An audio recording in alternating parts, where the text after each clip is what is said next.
Sin City, c'est la ville où on entre les yeux grands ouverts. Sinon, on n'en ressort jamais. Dans une ville toujours plus attirée par le crime, Sin City, J'ai tué pour elle mélange des intrigues directement issues du comic book et d'autres inédites. Zoom sur un film noir entièrement tourné en studio sur fond vert et avec des caméras 3D. La mort est comme la vie à Sin City. Elle gagne toujours. On a tous beaucoup appris sur le premier épisode. Les green screens n'étaient pas courants à cette époque.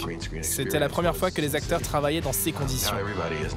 Maintenant, tout le monde est rompu à cette façon de tourner. Leur performance n'en a été que meilleure.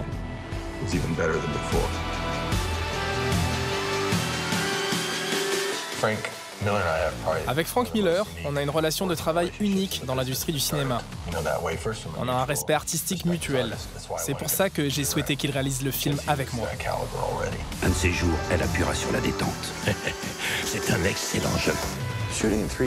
Tourner en 3D était l'idée de Robert.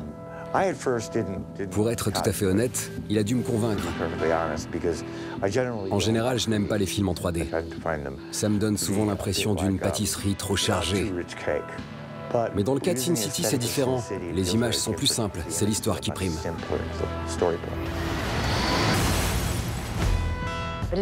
On a l'impression d'être sur scène avec l'équipe qui représente le public. Que fait de moi une femme extrêmement riche?